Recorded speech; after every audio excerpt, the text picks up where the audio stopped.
pre-call, we're going to be discussing the current political climate. And I am with my amazing coworkers and colleagues, Katrina and Alyssa. We're going to help facilitate this call so you guys can get all the information you need. And so let's look at our agenda for today. And the first thing we're going to do is kind of do some reminders and introductions. We're going to follow that up with the political landscape and also the policy landscape. We're going to also look at the impacts that the policy and the politics of today have on our immigration agenda. We're going to look at some of the opportunities as well as have a question and answer period, and then we'll give you your homework and your next step. So let's get started. Let's talk about real quick the logistics for the discussion. So you'll have an audio pin and a comment text box. So if you want to ask a question during the Q&A period, just click the raise your hand icon and your line will be unmuted. And make sure you share your name. We certainly want to know who we're talking to. And so just take, about a couple of minutes, 2 to 3 minutes to provide your comments so that we can then respond. And so let's look at a few ground rules. We just want to make sure that we have a really good call. I just want to share a few ground rules that help us facilitate our time together. So the first thing is make sure, I just said earlier, to share your name. And, be respectful of other people's kind of points of view and opinions. Sometimes we have differing thoughts and opinions, and it just means that it allows us to have a better discussion, right? And so kind of respect those points of view and listen intently and really take it back and really process it and think about it. Always ask for clarification. Even if you don't understand something, there's someone else who probably doesn't understand either. So don't be shy to ask questions. No one except the organizers can see them. So have at it. And try to, again, keep your comments and questions to about 2 to 3 minutes so we can get as many questions answered as possible and really give you some good answers. And so just to remind everyone that you'll be placed on mute, and then we're going to have a few participant polls just so we can get to know you. And you are encouraged to take some notes for later review. And also make sure you complete your assignments. I know everybody has a lot to do, and here's some more work that we're kind of putting in, but this is really going to help you when you come to DC and really help prepare you and get you ready for your visits and the training that we're going to have this year. So let's get to know each other. What do you think, Alyssa and Katrina? Yeah. Yeah, I'm excited. All right. So here's what we want to know. Click this poll. You're gonna help me out, Alyssa? Okay, awesome. What is your organization or affiliation? And just select one of the following, and I'll give you a couple of minutes to do that.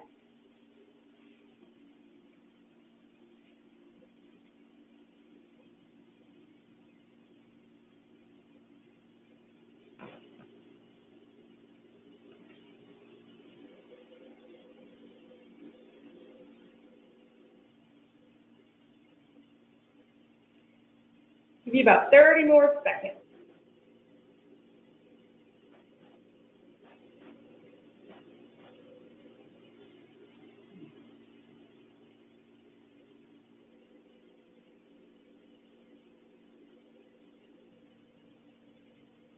All right, about 10 more seconds.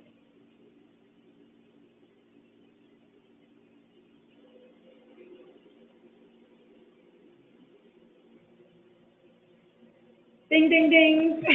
Time up. So let's see what we have here. We have 35% of our participants, look at that, from a full university, 20% from an advocacy organization, about 5% from government.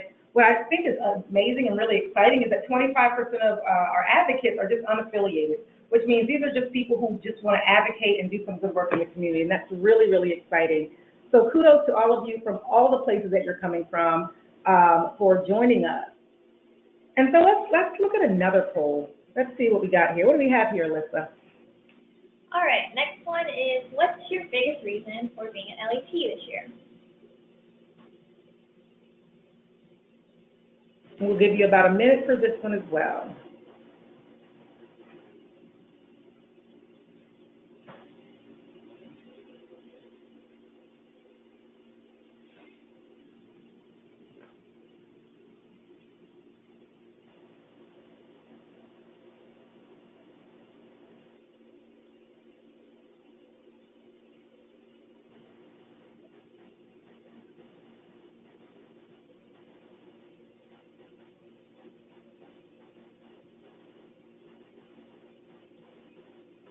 couple more seconds.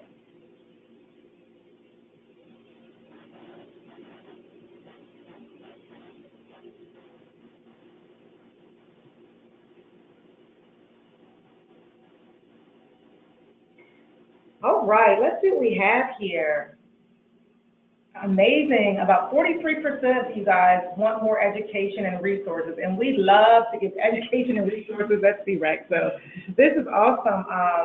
I see that about 29% of you want to help someone that's directly impacted in your community, and I think this webinar is really going to help you out and give you some great information around that. And so again, thank you guys for being with us, and you know, for all of you guys, it's great that you want to join us this year, and you really have some powerful reasons to be in DC, and so we're excited about that. Okay, let's see, let's do a couple more. What do you think? A couple more? Sure. All right. Oh, I really like this one. And Alyssa and Katrina might even sing for you. No. If you had to choose one of the following songs to sing at karaoke, what would it be? I Want It That Way, Backstreet Boys, I Had a Tiger, Party in the USA, Ignition. Oh, Ignition, R. Kelly. And This Love, Maroon 5.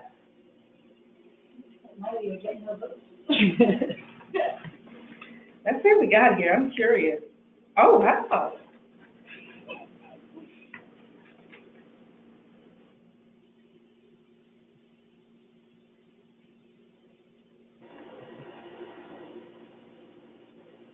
Give it about 15 more seconds, and let's see what we got here.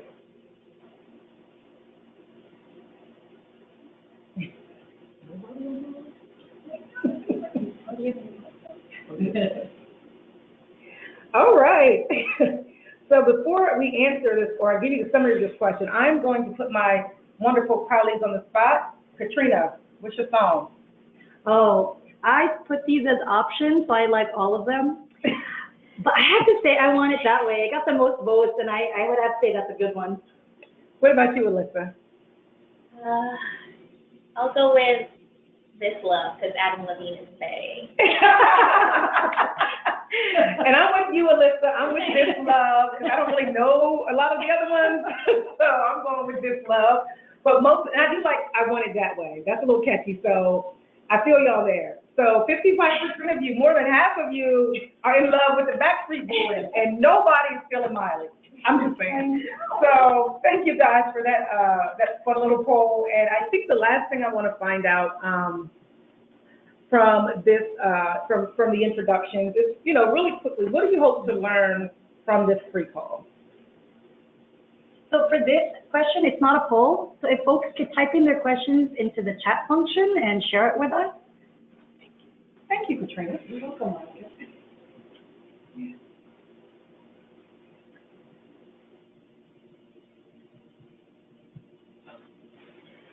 Don't be shy, guys. Anything at all that you would like to learn.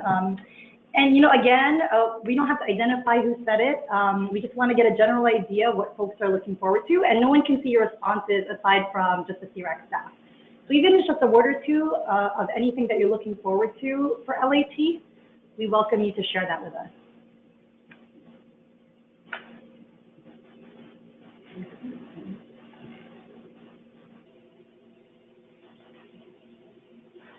So maybe Alyssa can share with us a few that she's seeing on the screen.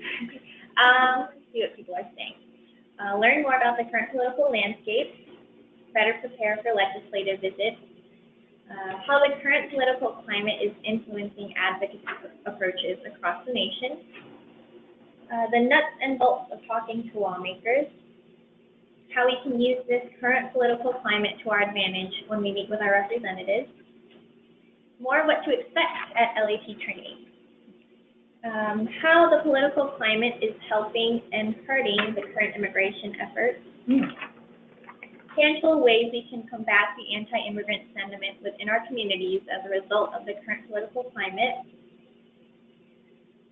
the political climate and the impact it has had on the Southeast Asian community, understanding the political climate at the national level and how we can best advocate and leverage the resources available for our community. general rundown of the political climate as it's always changing and what we can do to change it. Awesome. Well, thank you everybody for sharing. That concludes sort of the introductory portion of this webinar. And I'm really jealous because Monica got to facilitate the fun piece. And now it's up to me to facilitate, I don't want to say the boring piece, but I guess it's the more of the serious piece on the policy and political landscape around immigration reform in our country. Again, just a reminder, if you have any questions at any point during the discussion, feel free to send us a chat message so we can make sure, you know, if we don't get to address it on this call, we'll make sure to follow up with you guys later on. So as a number of you know, we had a new president elected into office in November of last year. And I know you guys are probably sick and tired of polls and writing on chat, but we wanted to make this interactive.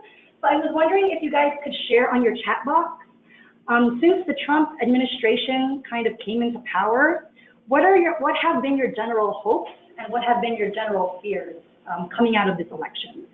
You know, we know there's been a lot of anti-immigrant and anti-refugee sentiment.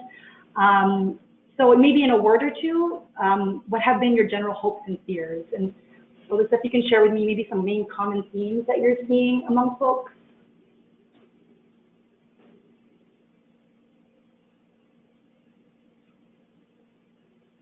Are there any?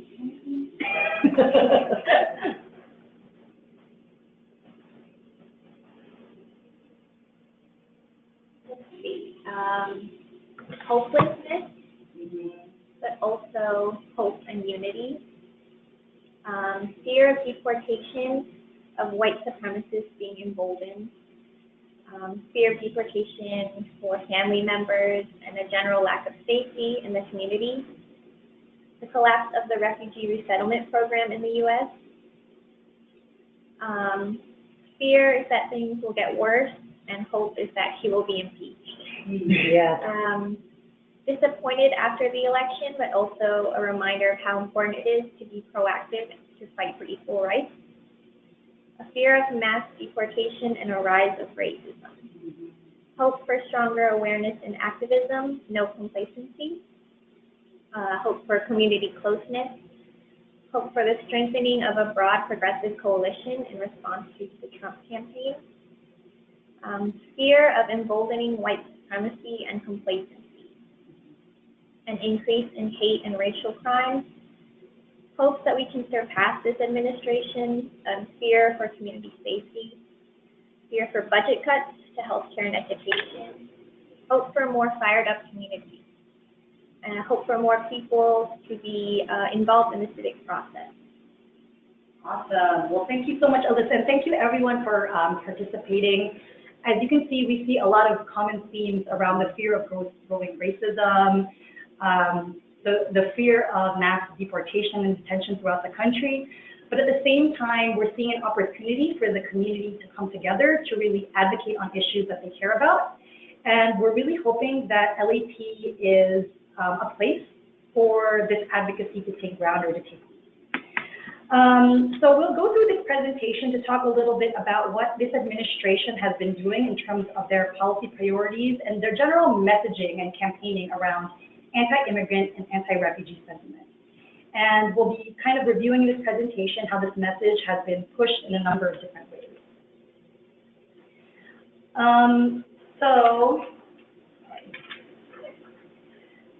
Earlier this year, the Department of Homeland Security, under the directive of the White House, they launched what we call the Victims of Immigration Crime Engagement Office, or VOICE, to provide support to family members victimized by undocumented immigrants, despite the fact that study after study shows that immigrants are no greater threat to public safety than the native born. So we're seeing that, from the launching of this office, it's just one of the many moves that this administration has been doing to continue to demonize and scapegoat immigrants.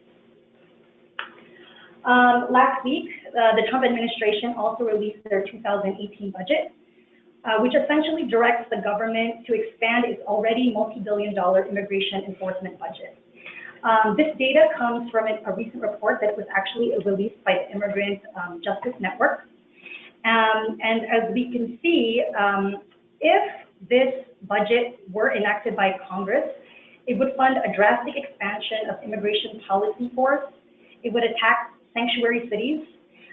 For those that don't know, sanctuary cities, we hear about this term a lot in the news. There's really no technical legal definition for it, but essentially it means when local law enforcement is willing to cooperate with ICE to carry out federal immigration enforcement.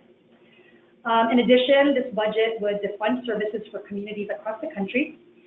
And in total, the really scary thing is, even if only 2 out of the 3 of those that would end up being deported under Trump, under this expanded budget were family breadwinners, basically this would lead to tripling deportation rates that would result in an estimated loss of over $3 billion in annual state and federal tax revenue.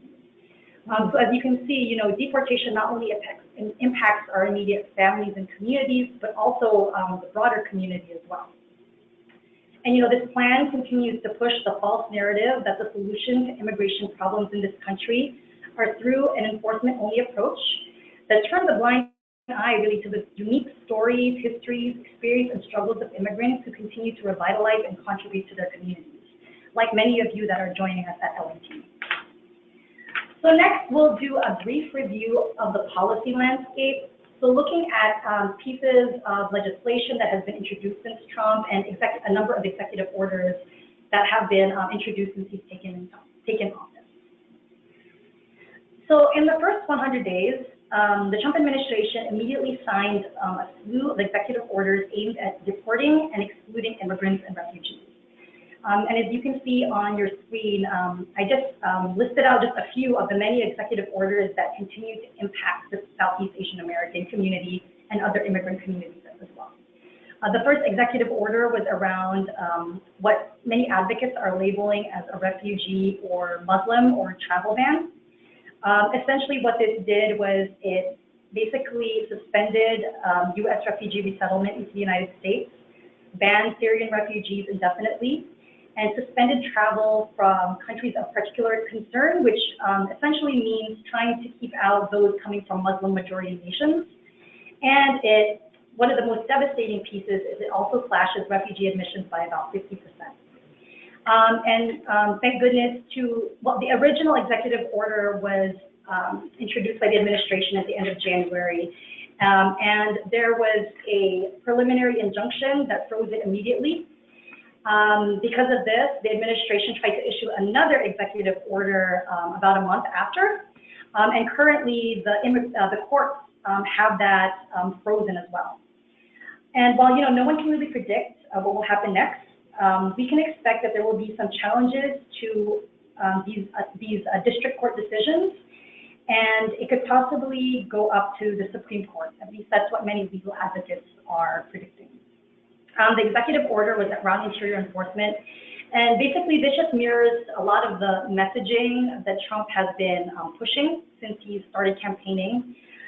Basically what this executive order does is it would expand the number of officers available for immigration enforcement, and it also expands who the government considers a priority for deportation. It also makes it easier to deport immigrants without due process rights. And it also threatens to take away critical funding from cities that we refer to as sanctuary jurisdictions. And then lastly, of course, something that many of our Latino partners are afraid of is the executive order around the creation of a border wall. So, it's important to understand that, these executive orders, the role that they really have and what their relationship is to congressional action. So executive orders alone can mandate immediate action from the government, but in order to have real impact in the long term, they still need help from Congress to ensure that adequate laws and funding are enacted to support these objectives. So, right now these initiatives are seen sort of as a PR strategy to really set the stage and momentum for congressional action.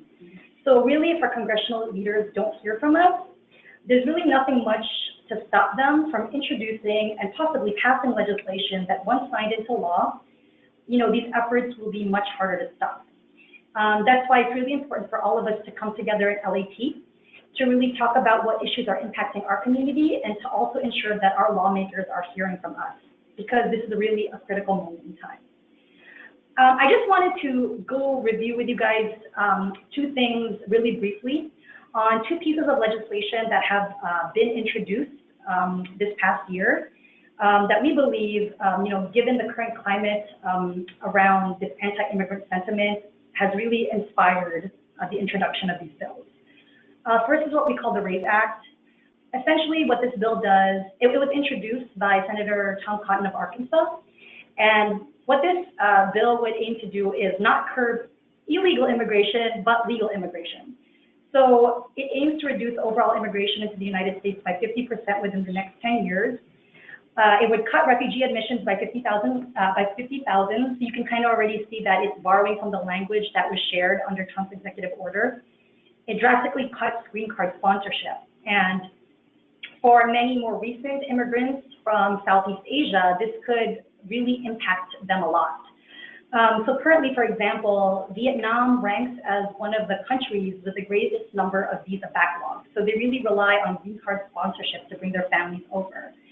And for example, back in 2012, there were almost 300,000 family members that year that were on a wait list to reunite with their loved ones. So if this bill were passed, it could essentially cripple legal and family immigration from Vietnam as well as other Asian countries. Another bill that was recently marked up, I want to say in the last week or two, it has a really long title, as you can see from the PowerPoint slide, but we actually refer to it as the SAFE Act, or basically advocates are referring to it as the Trump Mass Deportation Act. And what this bill basically would do is it would legitimize Trump's mass deportation force by expanding the number of crimes that would make an immigrant deportable. It also incentivizes local law enforcement to cooperate with ICE in the detention of immigrants. It would limit humanitarian forms of relief, and it would also criminalize the presence of undocumented immigrants in the country. And as we'll review later on at LAT, you'll see that many Southeast Asians with deportation orders are due to old criminal convictions. And the passage of this bill would really have an unprecedented impact on these families and communities whose loved ones will likely be targeted. So you can really see that this administration is really working in coordination with our Republican-controlled Congress. And these two bills are going to be two of just many other bills that will likely surface in the coming months. So again, I just want to kind of reiterate the importance that in this point in time, why it's so important for us to be reaching out to our lawmakers to make sure that we are countering bad pieces of legislation such as this. And another piece that I wanted to share, I'm not sure if you guys have heard, but there is one especially bad executive order that was leaked to advocates earlier this year. I want to mention that this executive order has not been passed, as of today, and it might not reach the light of day at all. But it's important to take note of because you can really see the messaging around here and how it continues to really attack immigrant families. This executive order basically is based on a false narrative that households led by immigrants are more likely to use federal tested benefits than those headed by U.S. citizens, which studies after studies actually show is a false assumption. What this executive order would have done was, would further expand grounds to deport immigrants based on their use of any public benefits in the country. It would make it really difficult for mixed status families to access benefits that would be critical to their livelihood. So what I mean by mixed status is if, for example, your parents are undocumented, but the children, are, for example, are U.S. citizens.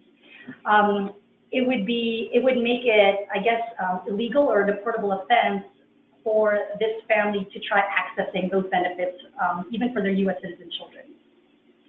And there are a number of other things kind of listed here on the PowerPoint. I don't want to go into the specifics, but essentially, because of this, many immigration advocates are seeing a lot of immigrant communities across the country afraid to access critical benefits to them and oftentimes life-saving benefits.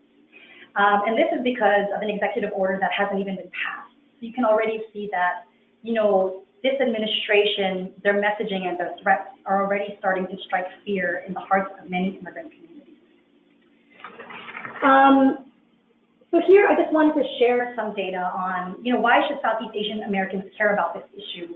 Again, I mentioned that this executive order wasn't passed, but, if it were, how would this impact Southeast Asians? So here on your screen, you'll just see some data from the 2011 to 2013 census, which basically maps out the proportion of households under each group, which rely on a number of income sources, including supplemental security income, cash public assistance, and food stamps or SNAP. It's really a myth in the Asian American community that, Asian Americans under this model minority myth don't really need further assistance. And as you can see here, specifically on this slide, that compared to the average Asian American household, Southeast Asians are actually very much rely on these critical resources. And essentially, an attack on public benefits for immigrants could really harm a huge number of Southeast Asian Americans, regardless of immigration status, especially for families in mixed status households. And because this executive order potentially impacts the future of refugee resettlement in the country, because refugees are often the biggest beneficiaries of public benefits, it's really important for Southeast Asian Americans to be aware about this issue and really to speak up on this issue as well. So, again, I just want to reiterate, I don't want to, cause fear in everyone's communities, but it hasn't been signed yet. And it's really our hope that this administration recognizes that the mass protests and strikes and marches and rallies across the country in support of immigrants will change their minds to ensure that this executive order never sees the light of day. So next we go on to basically the impacts. We reviewed the policy and political landscape as we're seeing around immigration, but how has it been impacting the immigrant community? So just to briefly review, immediately following these executive orders, we saw that there was mass ICE raids conducted in a number of different cities across the country, including states wherein there's a number of Southeast Asian Americans present and living, including North Carolina, Texas, Minnesota, New York, and Florida. Among those detained immediately were, one, a 23-year-old man out of Seattle, Washington, who was a victim of, a 23-year-old man out of Seattle, Washington, who was a recipient of DACA. So for those that don't know what DACA means, it stands for Deferred Action for Childhood Arrivals. And it was a program under the Obama administration that basically granted work authorization and a temporary protected status for those that were living in the country without papers and were able to pass a certain number of security checks and a number of different criteria. Another was a victim of domestic violence in El Paso, Texas. And lastly was a Cambodian man with a 30-year-old conviction who had no prior order of removal, who was detained at his home in North Carolina. So we're really seeing that, ICE is becoming more and more emboldened to pick people up from the most vulnerable of places, from their homes, from courthouses, from places of worship, and other areas that originally we would think would be respected as safe havens. And from these activities, it's really clear to everyone that ICE is targeting everyone, regardless of community contributions, family ties, rehabilitation, refugee status, and a number of different factors.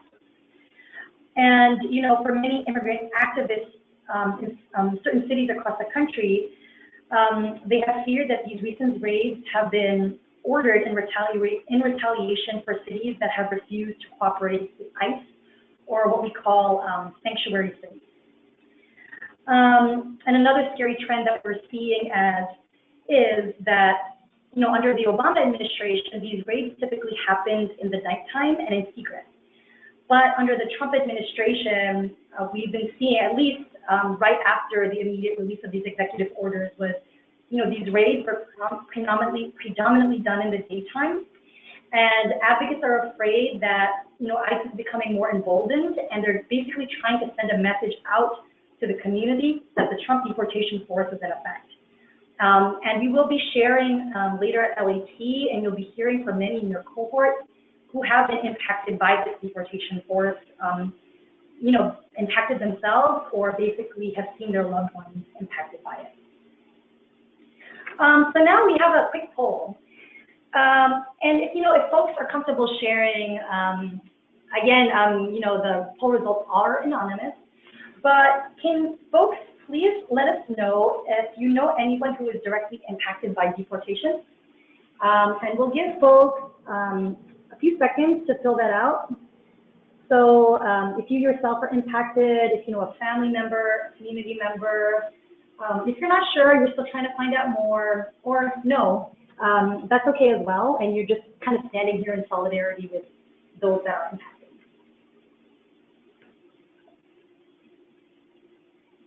So we have about 70% or so that have voted.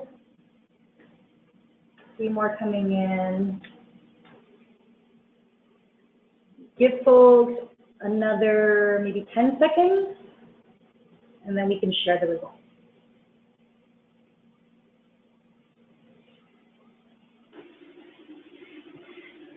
Okay, let's see what we have. So if you guys see on your screen, we have a majority of folks that know of a community member that has been impacted, and a fair number who has a family member impacted, and another that are still trying to gather more information, and a small percentage that don't know anyone directly impacted, but I'm sure since you are participating at LAT, you are definitely here in solidarity with others throughout the country. So the next poll question, since as I mentioned earlier, deportation, specifically in the Southeast Asian American community, since it's so intrinsically linked to our criminal justice system, would folks be willing to share if you know anybody that is currently or formerly incarcerated? So again, it could be yourself, a family member, a community member, you're not quite sure, trying to find out more, or you don't really know anybody, but again, I'm sure you are standing here in solidarity with many others who are impacted.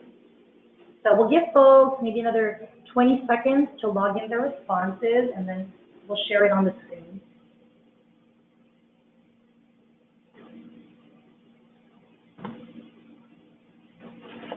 We have about 73% have voted, 77. We do encourage folks to participate, but if you're not comfortable, of course, that's fine as well. Okay, maybe 5 more seconds. All right, let's see what we have. Okay, so as you guys can see, almost half of you have, you know, of a community member who is currently or formerly incarcerated, a huge chunk that have a family member that was currently or formerly incarcerated, 14% trying to gather more information, and a small number of you who don't know anybody, but of course, I'm sure you are supporting those impacted merely by participating in LAT. All right. Okay, so that was just sort of a quick review on, you know, the attacks on immigration, the policy and political landscape, and I know it can be very, very heavy. And a lot of you kind of shared that earlier when you talked about your fears coming out of this administration. But I also want to share with you guys some opportunities that we're seeing that is unique to this political moment to hopefully excite you guys and really, excite you guys to show you that you really have collective power and strength, and you're coming to LAT will really contribute to this growing movement. So again, I wanted to share with you guys some critical pieces of legislation that have either been introduced or will be introduced in the coming months that are good things for immigrants and refugees. I'm going to try to review it really quickly, but you know, one of the things that I wanted to highlight was the Citizen Child Protection Act. This is a bill that was introduced on May 17th by Representative Jose Serrano out of New York. I believe that we have some LAT participants that are actually his constituents, so this is maybe something you would want to reach out to him about. But essentially what this bill would do is it would allow immigration judges to use their discretion to determine if an immigrant parent of a U.S. citizen child should not be removed from the country if it's in the best interest of the child. You know, currently our immigration laws are so strict that often judges' hands are tied to even use their own decision-making power to rule on an immigrant's deportation. So this was a really good piece of legislation that was introduced and that I'm hoping will move and try to get more support in Congress. Another law that, well, this bill is actually scheduled to be introduced on June 6th. It's called the HEAL Act for Immigrant Women and Families Act. That will be introduced by Representative Michelle Lujan Grisham of New Mexico. This bill has been reintroduced in the past, and if enacted into law, it would remove barriers to health coverage for lawful permanent residents who right now usually have to wait 5 years before accessing things like Medicaid and children's health insurance programs. And in addition, the really awesome thing about it is it would remove healthcare access restrictions for individuals with federally authorized presence. So what we mean by this is, for example, those that are in the country that are recipients of DACA, or the Deferred Action for Childhood Arrivals program. You know, and under this bill, they would be able to access subsidized coverage under the ACA, Medicaid, and CHIP. And this is really important because, as you saw from the leaked executive order that would really attack public benefits for immigrants, you know, this bill, if passed, would open the doors to allow greater access for these communities. And lastly, another bill that Derek has been monitoring is the Reuniting Families Act. This bill has been introduced a number of times by former Congressman Mike Honda of California, and this year Representative Judy Chu's office has committed to reintroducing it again in June. If passed, this bill would largely impact many Asian American communities who, as was mentioned earlier, suffer through decades of visa backlogs before they can even reunite with their loved ones. And as previously discussed, this could potentially impact recent Southeast Asian American immigrants, particularly from the Vietnamese community. So, you know, we're seeing a really important movement going right now since this administration has taken power. And again, I wanted to invite folks to take another poll. I think this is the last one, I promise. But if folks could share, since Trump has taken office, how many of you have participated in any kind of action or rally? You know, whether it be to stand up for women's rights, immigrant rights, refugee rights, you know, to validate climate change, to support science, or any other topic under the sun that has come under attack in this administration. If you can just log in your responses, you have yes, no, but I plan to, or no. And I'll give folks maybe another 20 seconds to log the responses, and then we'll share it on the screen.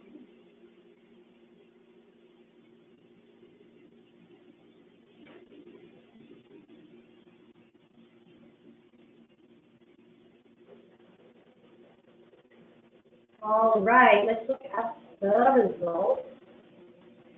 Okay, so we're seeing that an overwhelming majority of you answered yes, almost 70% of the call, you know, participated in some kind of action or rally since the administration is in office. Another big chunk, 23%, said no, but they plan to, and almost 10% said no. And, you know, don't worry, we will give you guys plenty of opportunity to change that answer to yes when you come to the TV.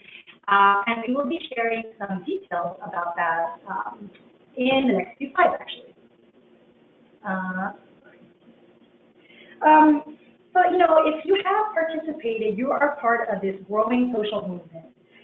And that's really one good thing that has come out of this political climate, has been the ability of people from different backgrounds to come together to challenge this new status quo.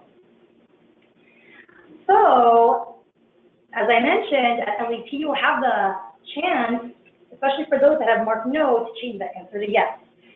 At LAT, we will be planning to host a rally entitled Refugee Resilience Fighting for Families. As was discussed in pre-call 1, you know, there are really various ways that individuals can engage in advocacy. And, you know, while meeting with your congressional leaders is one way, participating in rallies or actions is another really powerful way to get your message out. And, these types of, this specific type of advocacy medium typically targets the general public, the use of mass media, in addition to lawmakers, and in this specific case, the administration. On the last day of LAT, we are going to be welcoming our partners from immigrant, refugee, and Asian American communities in Washington, D.C., who will be supporting this rally. We will have speakers to include actually some LAT participants from the Minnesota 8 campaign. We will also welcome one of our faith partners as well as a refugee ally to speak at this rally. So really, in addition to the Trump administration, we're really hoping that this rally could provide us additional leverage for when you guys reach out or follow up with your congressional leaders. Okay, so I shared a lot of information today on the current political landscape, especially as it pertains to immigration. And given this landscape, I just want to review real quick both what you can expect to gain at LAT and what your role is going to be. For the first time ever, we are going to be doing a Know Your Rights training at LAT and distributing resources that participants can take back with them when they go home. This LAT is unique because we will not only train you on advocacy, but also on how to protect yourself, your family, and your community if in the event that you are targeted for deportation. So, in the past, our LATs have been focused more on training on advocacy, but given the current political climate, we thought it was important to also include some resources for you guys to take home to your community to respond to what is happening right now regarding enforcement and deportation. After going through these pre-calls and 3-day training, you'll also be ready to represent your community on Capitol Hill. By engaging in current congressional visits, you'll play a very critical role in uplifting the stories of your community to impact policy change. And lastly, your participation in this convening will be critical, not only in educating your lawmakers, but the general public as well. So particularly through your visibility and participation in our refugee resilience rally. So with that, I think we're going to open it up to Q&A that Monica will put Sure, absolutely. Thank you so much, Katrina, for all that information. She's a rock star. I'm telling you, she is amazing at what she does and has a wealth of information and knowledge. And so we are so blessed to work with you here at CRAC. So thank you so much for that wonderful presentation and the information that is really, really going to be helpful for our communities and our participants this year. So guys, we're going to take the next about 10 minutes or so to answer any of your questions that you might have. And so we're going to give you a chance. So all you need to do is put your question in the chat box, and then read those questions. And if some of them are the same, we'll kind of group them together, and then Katrina will do her best to answer those questions. If there is something that she can't answer now, she will follow up with you via email. And also, we'll talk about that later. The surprise. I'll hold that. We'll talk about that at the end.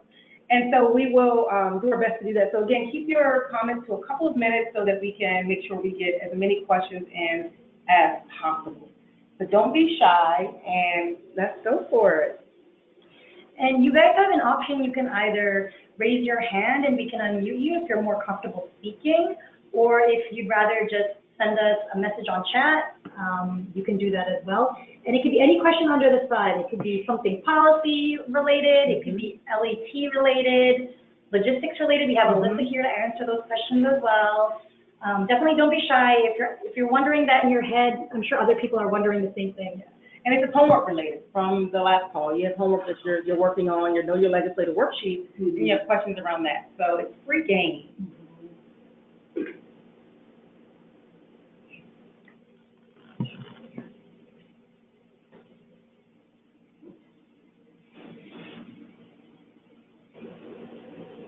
All right, so we have one question. Will we get a chance to make signs or posters for the rally? Thank you for that recommendation. Yes. We actually haven't discussed it yet, but that was definitely on our to-do list. I think we actually wanted to even make a big banner as the backdrop for our rallies.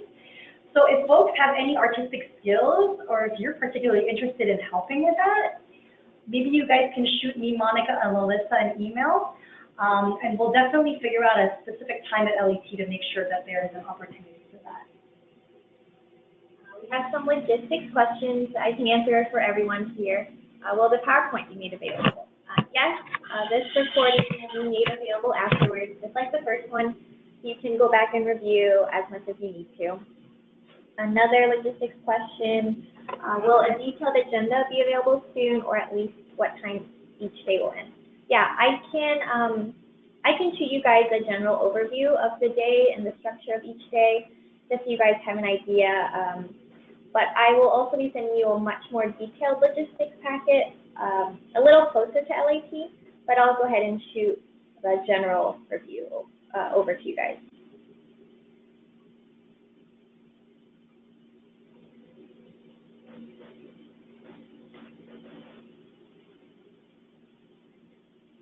All right, we have one more question.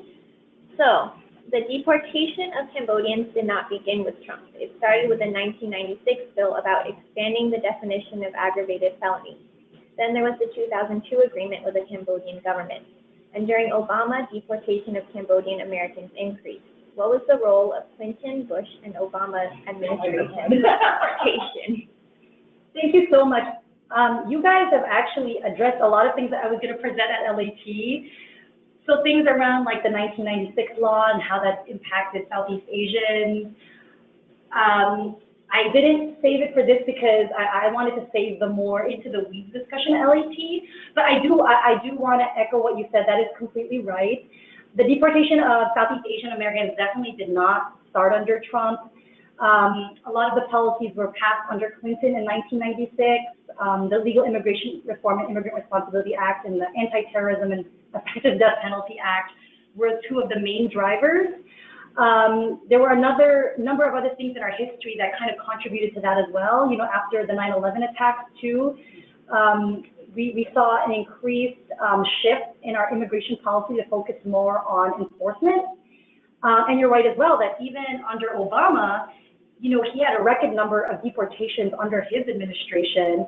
And, you know, we worked on a number of different cases at CIRAC wherein we tried to support Southeast Asian Americans, and it was actually his administration that basically created or supported this framing around deporting felons, not families, which is messaging that is now being co-opted by the Trump administration, and they've claimed it, and they're using that as their main talking point to basically justify and validate why they are pushing a lot of their mass enforcement initiatives. So yeah, I definitely want to validate that that is true. It is not just Trump's fault, but definitely this political climate, I think, is just, it's unprecedented because the amount of bigotry and racism that is coming out, it's coming out in a way that is completely unapologetic. And it's making many people across the country who before might have been a little more afraid to speak out about maybe their racist views, now they're kind of more emboldened. So that's the way that I would say the Trump administration has uniquely impacted the current climate. But you're absolutely right. I think that what we're seeing in the community has been basically a combination of a number of different factors starting from 1996. So thank you for that comment.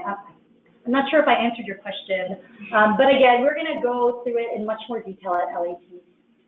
So this question is kind of related to that. Are we going to get a background session on our past and current immigration and deportation policies in the U.S.? So I do have in our, for our LAT presentation, I'm going to do a brief historical review of how our immigration system has evolved from, you know, back in like the 1960s when we initially started welcoming Asian American immigrants and refugees, and how it's changed through the years to now focus on enforcement and deportation. So we will give sort of a general overview and background on that.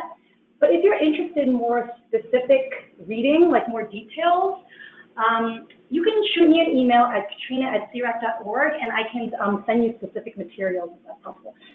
We just didn't want to get too into the weeds for folks because it can get quite confusing. But if you are interested in those resources, feel free to shoot me an email. Have a question. Are there any updates or changes on the MOU between the U.S. and Vietnam? Yeah, that's a great question. And we've been hearing a lot of questions too from the Lao community. So far, there hasn't been word. We have been in touch with a lot of our community partners on the ground who have been working with a lot of impacted families. And as of now, the Vietnam agreement still is in place. And for those of you that don't know, and again, I was going to review this at LAT, but since you guys are so advanced and active in your community, you already know all this information. But for those that don't know, Vietnam currently only accepts deportees that came into the country after 1995.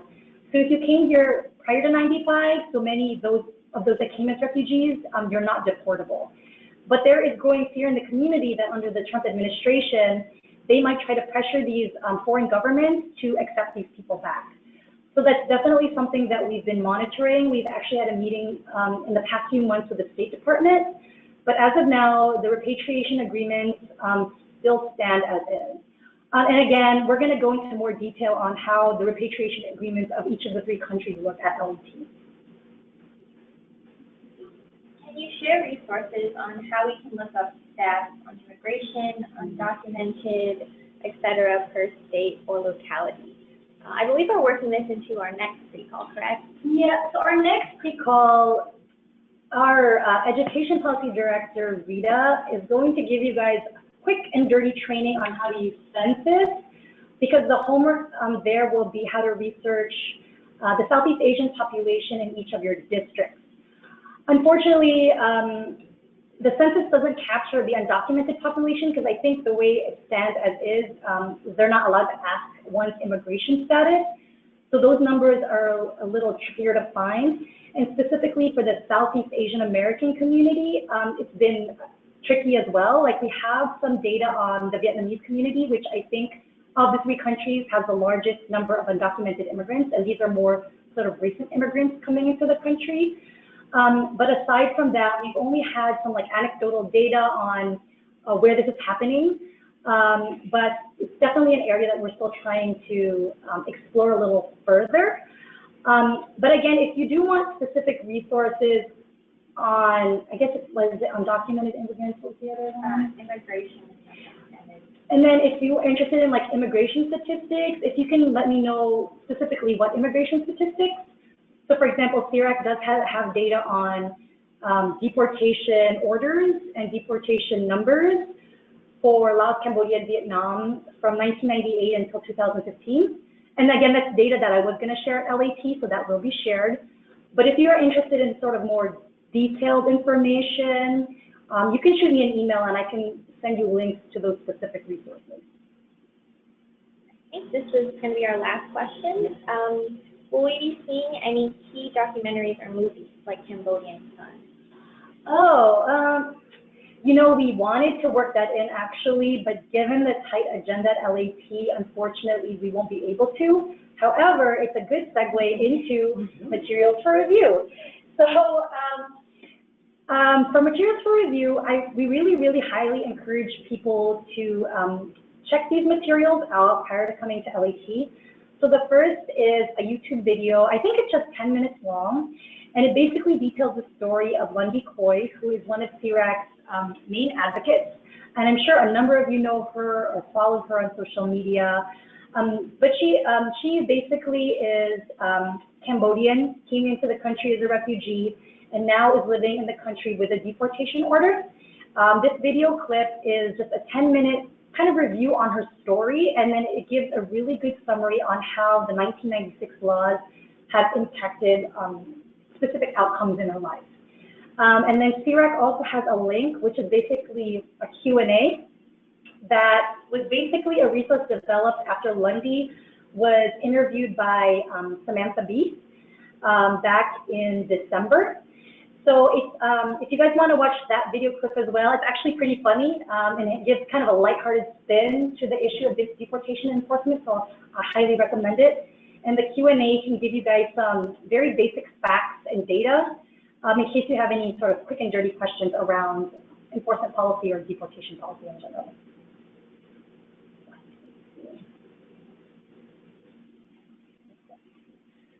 All right, thank you guys for those questions. You are a sharp group of people. So thank you so much for asking those questions, and thank you, Katrina, for that information. And so let's look at our next steps. We have a few minutes, couple of minutes left, and ways you can kind of plug in.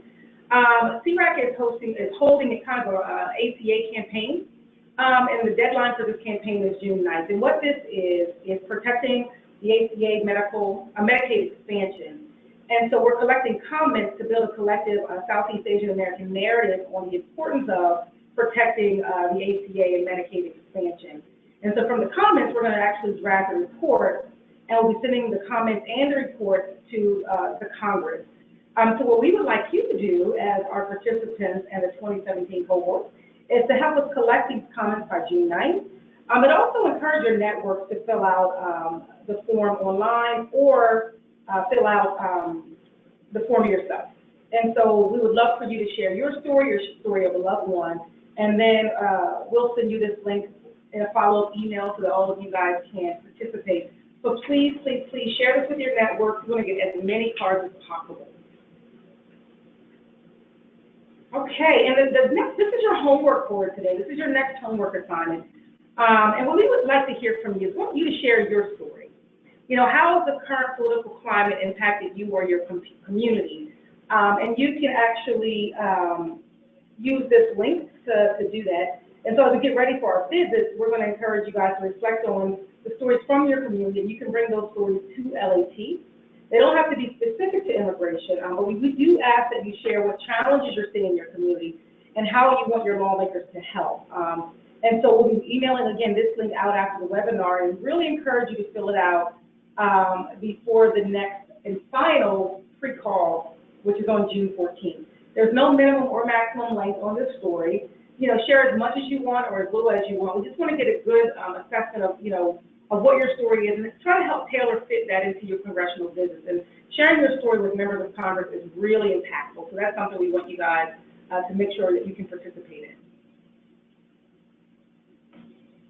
All right, so before we leave this pre-call, I wanted to give you guys a few other to-dos, not necessarily homework assignments, but just to get you guys engaged a little more before LAT. So the first thing, we are creating a Facebook group, like I mentioned, specifically for your cohort. Our surprise. So to be added, we ask that you friend request CRAC staff. We do this so you guys don't have to opt in if you don't want to. It's totally up to you, but it's a great way to get to know your fellow LAT 2017 cohort and also the CRAC team before meeting us in DC. We also plan on using it after LAT, so it'll be a great home base kind of for all of you guys to keep up with each other and see where everyone's advocacy efforts lead them. And also, we'll be posting webinars and information and updates, so kind of logistics and all those things that you need to know. If you're not checking your email consistently, you can always check the Facebook group for that information as well. Mm-hmm. So it's like little things like ride sharing to and from airports. I'll like try and help facilitate that in that group as well. Another logistics item is please email me with any food allergies or dietary restrictions. This was included in the application, but I just want to make sure that if you maybe didn't put that or forgot to on the application, that I'm aware of those before we finalize any menus. And lastly, your pre-call 1 homeworks and know your legislator worksheet. I've already received a lot of them, so thank you guys so much for being punctual with that. It'll really help us prepare you guys, and have you guys already have that base knowledge coming in will be great. So those are my to-dos and reminders, and I'll include this in the follow-up email so nothing gets past you guys. Well, thank you guys for joining us for our second pre-call. Thank you, Alyssa and Katrina, for facilitating this. And again, if you have any questions or comments, feel free to email Katrina, myself, or Alyssa. We'll do our best to respond to you. Make sure you join our amazing Facebook community where we can really get to know you, connect with you, and also answer questions and comments there. And as always, if you need anything and you have any questions about anything, please reach out to us. And again, thank you so much for joining us, and we'll see you for our next free call on June 14th, and we'll see you in the Facebook group. How about that? So thank you guys. Have a great one. Thanks, everyone. Bye.